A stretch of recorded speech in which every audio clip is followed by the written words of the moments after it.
Hey, welcome to CNY Flavor, where we help teach you how to cook on a shoestring budget. We got a great show in store for you. What we do is we do some, a couple recipes, we do some cooking and help you learn how to cook and combine things on a shoestring budget at home in today's economic times. At the end of the show, what we do is we interview local restaurants, owners, chefs, different things that are unique to Central New York. So stay tuned, we got a great show in store for you.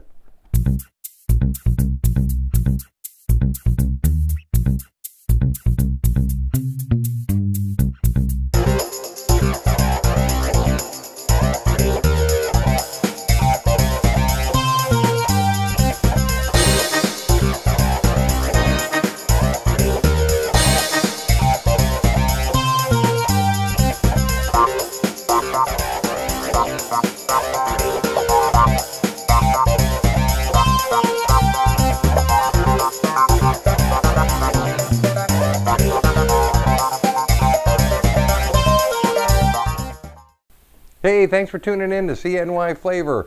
Got a great little segment here because I don't know children out there that do not like tater tots. They all love tater tots, like ground beef, but how do you get them to eat things other than just the tater tots?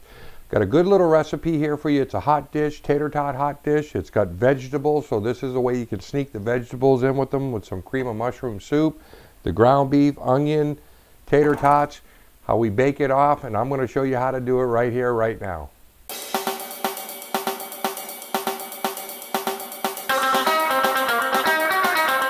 Hey, welcome to Crazy Otto's Empire Diner. That's 100 West Albany Street right here in downtown Herkimer. You may remember me or notice me as the host at CNY Flavor. You can come on that website at cnyflavor.com and learn all about the cooking show that airs on Tuesdays, every Tuesday. But we're talking about Crazy Otto's Empire Diner right now. You know, a lot of times you see TV shows, you wonder if the cook, the chef is there, if he really actually cooks or he actually is in a restaurant. Well, I'm one of the guys that have been there, done that, and is still doing it. Right here, you can come in, you can see me cook. I'm here virtually every day. Here at Crazy Otto's, they don't call us crazy for nothing. Everything here is fresh and homemade. As you can see, we fresh slice our tomato. Everything's done fresh to order. Doing actually a BLT right now. This is Michael, also happens to be my son. Hey, all right. Hey, welcome to Crazy Otto's. Come on in, give us a try. You won't be disappointed. First thing we're going to do is we're going to take our onion, okay, because we want to caramelize the onion first before we put the ground beef and cook the ground beef. So we're going to saute the onions, caramelize them, which simply means I have a little butter in the pan over there. I'm going to heat that up. And we're going to cook these down till they become a little translucent.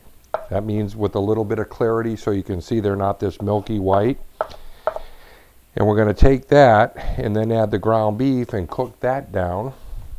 Drain the fat off of it and add it all into our casserole dish. So let's get started over at the stove first. We're going to take our ground beef over there and our onions, okay? And we're going to caramelize the onions and then cook the ground beef off and everything real boom, boom, boom, real quick and easy. So here we are. I put a tablespoon of butter in here. You can use margarine or any type of oil there. Cup of onions. Ooh, listen to that sizzle. And that's all I'm doing here is caramelizing the onions. You can see that right there on the dish. And again, when you improvise in your kitchen, you might not have a saute pan. You might have to use a pot like this. It can all work because it's all basic cooking principles. So if you don't think you have the right pan, try using something else, because I'm just doing this as a big enough one because I used my saute pan. And so I'm using this pan so that I can add the ground beef. Won't overflow. It'll cook up really, really nice.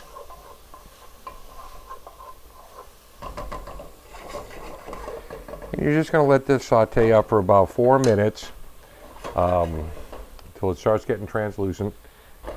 So these are caramelizing pretty good. They're starting to turn a little translucent there. So I'm going to start breaking up my ground beef and just putting it right in. That's all I'm doing is just crumbling it up a little bit. And what you do when you're cooking this too is you're not cooking it all the way through till it's well done, the ground beef. You're basically just browning it, okay? You're sauteing it, getting the redness out of it, and you want it nice and pliable when you're going to add it to your casserole, because you're still going to bake it off with your other ingredients, okay?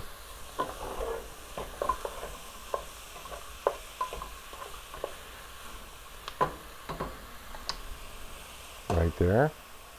Now if you notice too, especially dealing with children, I always underspice things, okay? So I'm not adding salt, pepper, garlic, I'm not adding anything to this. You can always add it afterwards, okay? And kids are very finicky when they're eating, and they don't like a lot of the spices. So what I do, especially dealing with children, is I down spice things so that you can add it in later, okay? I don't know if you've ever gone over to eat at somebody's house or been out at a restaurant and it's a good product, it's good food, but they just way over spice it.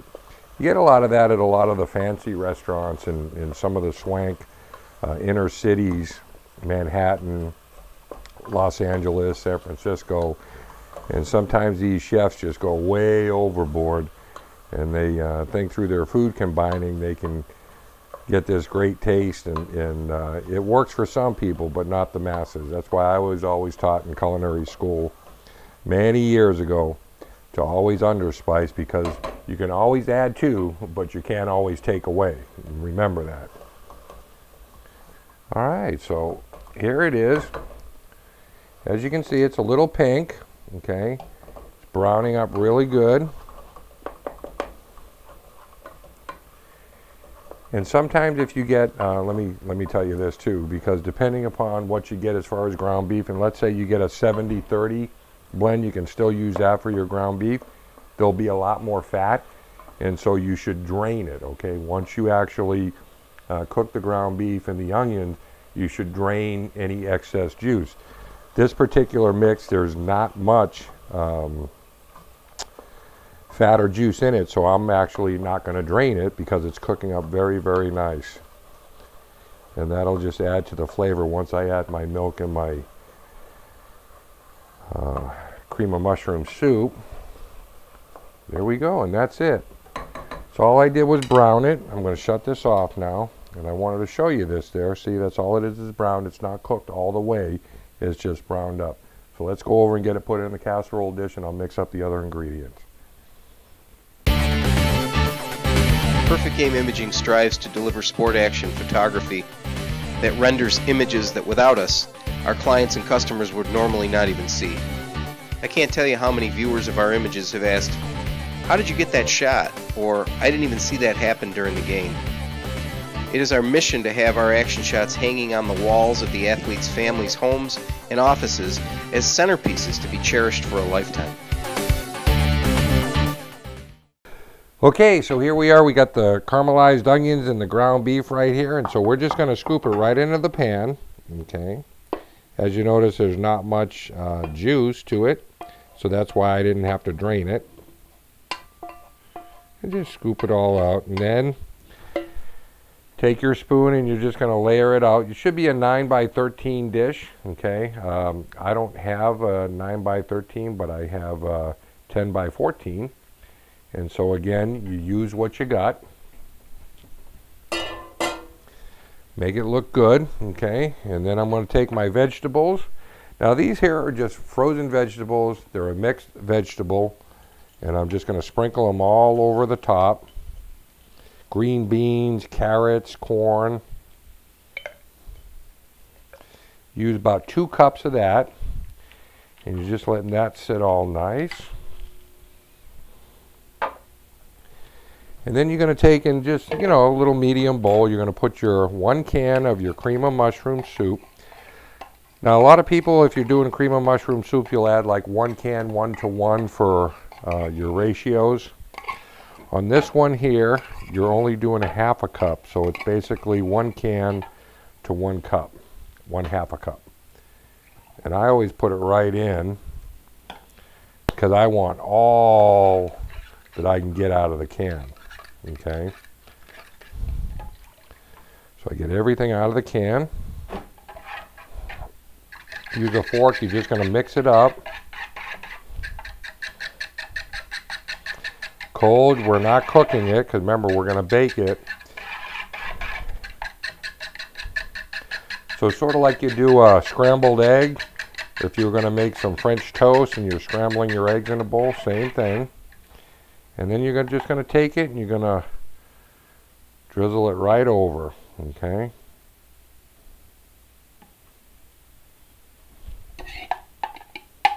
That'll give it a real nice flavor. Coming straight across. Spin it. Let it work right on top. A little bit of the ground beef on the outside. And that's good there. And then, last but not least, you take your tater tots.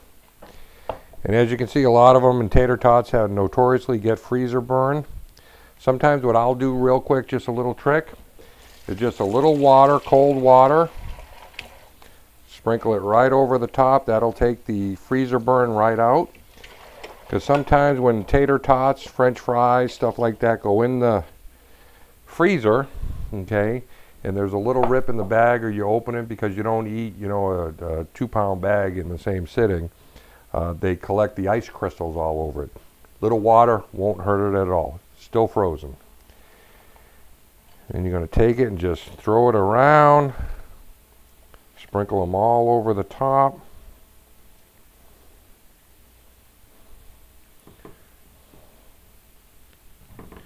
There you go. Now this here is what it looks like, and this is your Tatertot Hotdish. You can use sausage. There's a lot of things you could do, but this is just a quick, economical way you can get this done. Stick it in 350 degrees for about 50 minutes to an hour, and you're ready to serve your family that quick. Let's put it in the oven. Is this who you'd call if you need a mechanic? Is this who you'd call if you need a babysitter? No Sheep Designs is the right call for your business when you need professional, affordable web development, photography, or video production. With a decade of experience, we have the knowledge and passion to bring your project to life for much less than you'd expect. Visit NoSheepDesigns.com today to see how we can help you. And the Tatertot Hotdish is ready to come out of the oven. Wait till you see this.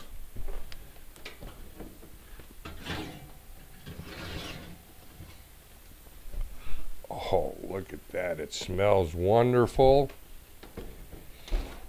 You got your tater tots all up on top, the vegetables all, look at that. That looks absolutely wonderful.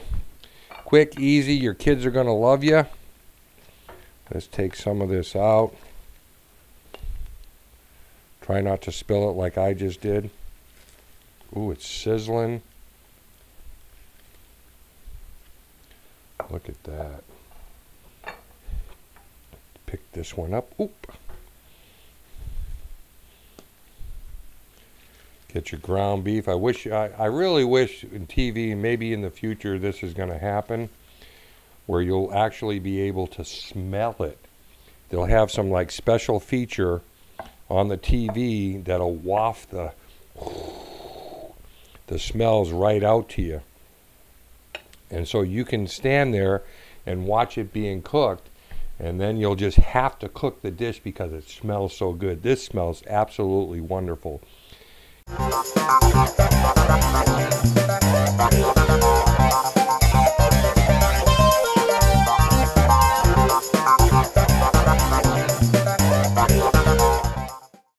So we're just going to do a traditional French toast now. Got 3 pieces of white bread. You can use wheat bread or whatever bread you like. I got the griddle on, heating up to 400 degrees. I got 2 eggs with a 1/4 cup of milk together here. I'm going to add a 1/4 teaspoon of cinnamon, and I'm going to submerge it, cook it, a little powdered sugar on top. Show you how to do that in just a second. Let this get heated up here. Oop. I'll move this off to the side.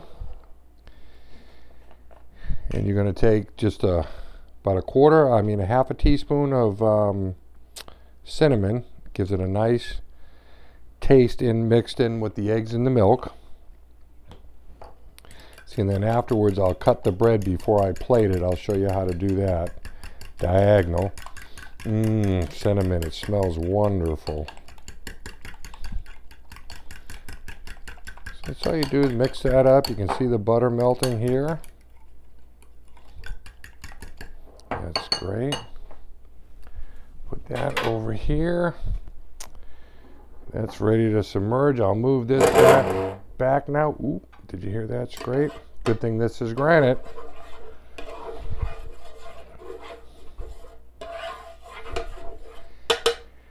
You can do this in a frying pan, cast iron, Teflon. You don't have one of these little flat griddles here at home, you can just use one of your pans. It's real easy to do. And so this is heating up really nice. You can see it's starting to sizzle. Got my cinnamon all over, and we're ready to go. Okay, now this traditional French toast, you're not stuffing it with anything, so there's no reason to leave it submerged for any amount of time. You're just gonna put it in real quick, flip it over, and you're done. Okay, in, over, and you're done. See, you're dredging it, boom. Now, if you get a little dry spots, one of the little tricks is sometimes when you do a quick like that, you'll look at your bread and you'll have some dry spots. What you can do is just take your batter and just pour a little over the top. Now, I didn't need to do it with this because I dredged it the right way. But if you do see some spots on there that aren't with the egg liquid, just pour a little on top and that's going to seep right down through, okay? So you just let this cook a few minutes, and even with those 2 eggs, a 1/4 cup of milk and stuff, you can do approximately 8 to 10 slices of French toast. Real quick, real easy on an economical shoestring budget. That's what we try to do here at CNY Flavor, is little tricks so that you can save money doing this at home in between your restaurant visits, okay? We'll be right back and show you how to flip this and plate it and what it's going to look like. Now this cooks up a lot quicker than your stuffed French toast, okay? So you don't have to leave it on as long, and you're just going to take it and, you know, see the brown coming up. I mean, you can leave it on as long as you want or as, you know, quick as you want. I like it till it starts getting a nice golden brown, and if you can see these flakes here, that's your egg cooking. You know, which means a couple minutes and it's all set to go. And then what I'm going to do is I'm going to move this off to the side. In fact, I'll probably do that now and get my plate set up and my cutting board, because what I do is when I take it off the pan or the griddle is I actually stack it and then I diagonally cut it and I lay it out on a plate, okay? And I'll show you how I do that with the powdered sugar and stuff, because this is not going to take long, so we might as well just keep rolling, okay? I'm going to slide this off to the side. Got a little cutting board right here. See, a good cook always has several cutting boards. Have you noticed that? Just messing with you. Let me get my knife. Put that right here, and let me get a plate here.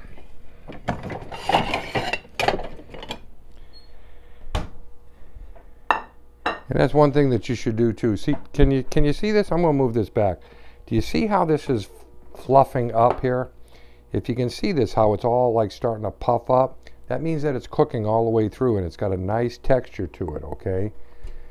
It's coming out beautiful. But what I was saying was, it's good if you have everything handy when you're cooking so that you're not stopping, going somewhere else, trying to get the right things, because that's when things overcook and we forget how long they've been on, and that's when accidents happen, okay? So I'm going to flip these again right over, turning nice and brown. Oh yeah, look at that. Stack them all so that they're all the same way as far as the bread goes. Let me shut that off. You can smell the cinnamon. You take your knife and you're just going to cut it straight down. And then you're going to take your plate, and what you're going to do is you're going to layer these down. Okay, and if you want some more margarine or butter, you can put that on it. We'll put some syrup again. Everybody loves confectionery sugar, powdered sugar. Just take it and sprinkle a little across the top. Nice plate presentation. And there is your traditional French toast. You can smell the cinnamon in it. I'm going to pour a little syrup on it. Now, can you see that here? I'm lifting that up so that you can see how it's all layered out. And you can use 2 pieces, which would be 4. 2 whole pieces is 4. I like doing 3 on the smaller bread. Kids can eat 1 piece, so you could actually get a yield out of just 2 eggs, a 1/4 cup of milk, and your cinnamon. So go ahead and give it a try. I'm going to put some syrup on it now, and I'm going to start eating this thing right now. Thanks.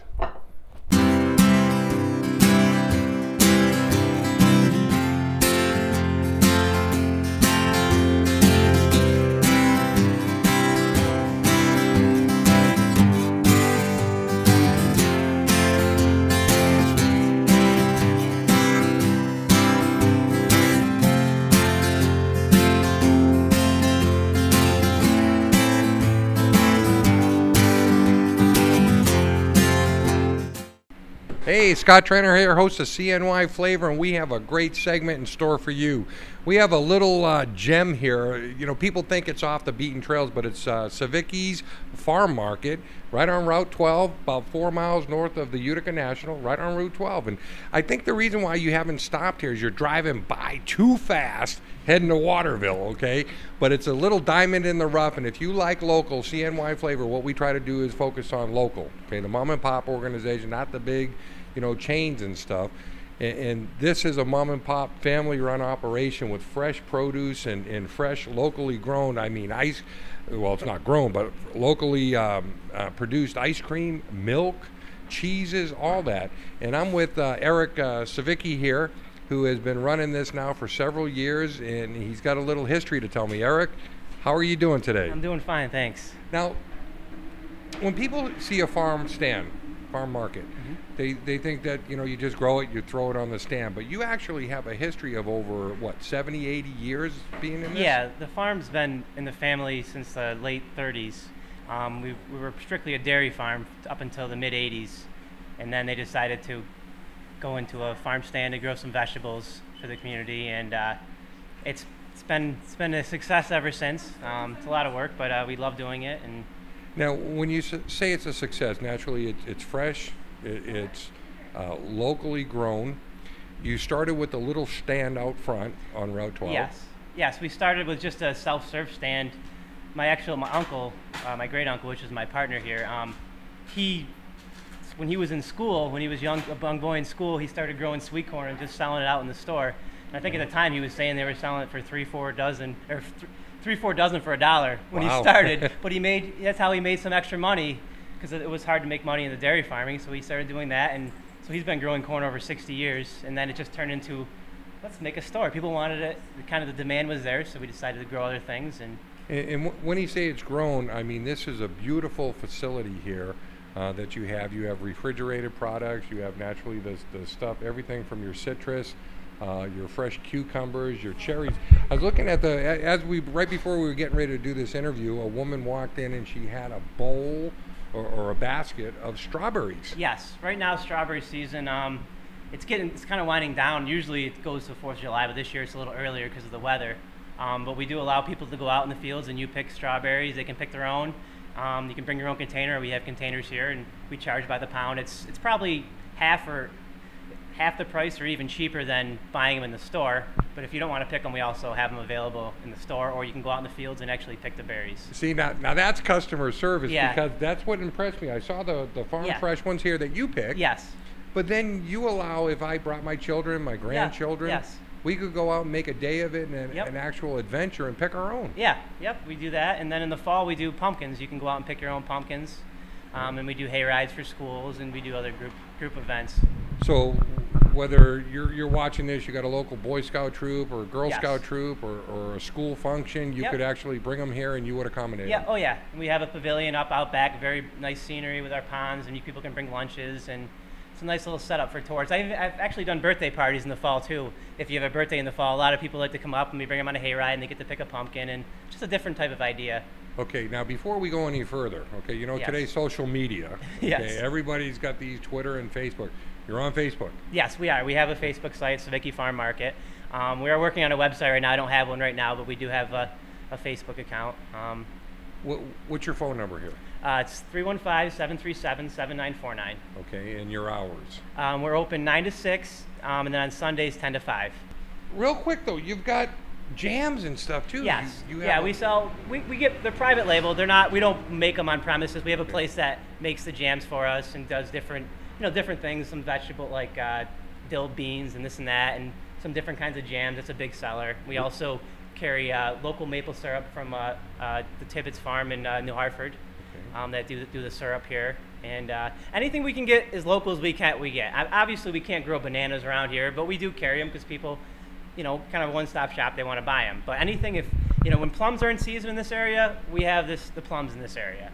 Okay. And you do fresh baked pies? Yes, we do. We have someone that makes them for us, and we bake them off here so we can, as we need them, we bake them. And they're made with real fruit, not jellies or anything like that. Right. So it's, when you're getting a cherry pie, there's cherries in them. It's not like a jelly. Now, you got cherry, raspberry, strawberry, rhubarb? Strawberry, rhubarb, apple, peach, blueberry, mixed berry, blackberry. The traditional American pies. Yes. I also do a few farmers markets outside of here. That you actually go to and bring your product? Yes, we actually just recently bought a bus, and we're gonna be touring around. We do go to businesses. We go to the Slocum Dixon. We go to Blue Cross, and for the employees, we show up there, bring our produce to them. They can shop during their lunch hours. People that don't have a chance to come up to the farm stands because they're not open maybe when they're out of work. And you have to diversify in this kind of business because some things, some crops might not be that great this year, so you have to do other things. You can't depend on one thing. So we try to get out there and do that. We also have a greenhouse. We grow flowers and vegetable plants in the springtime. Okay, and so if you need flowers, not only produce but flowers, we do flowers come here too. And vegetable plants. Is there anything I may not have asked you? What would you like to say to the viewer that's out there watching the show right now that maybe hasn't made the effort or that's driving by at 60 miles an hour? Just stop in and say hi. We're pretty friendly people here. We're easy. We accommodate pretty much anything you need, and we try to, like I said, we try to get the freshest product possible and as local as we can get it. Obviously, we can't grow everything, but we eat the same. We're a small place. Our families eat the same food that you're buying. So we take time and put care into our product, and we know people are eating it. So give them a break. Come in and give it a try. I've been in the business over 39 years. I can attest and honestly tell you that this stuff is fresh. I witnessed it myself with people coming in the door, going out picking it. And we'll be picking sweet corn probably within the next couple of weeks. It's going to be an early crop this year, and that's actually what we're really known for, is our sweet corn. So.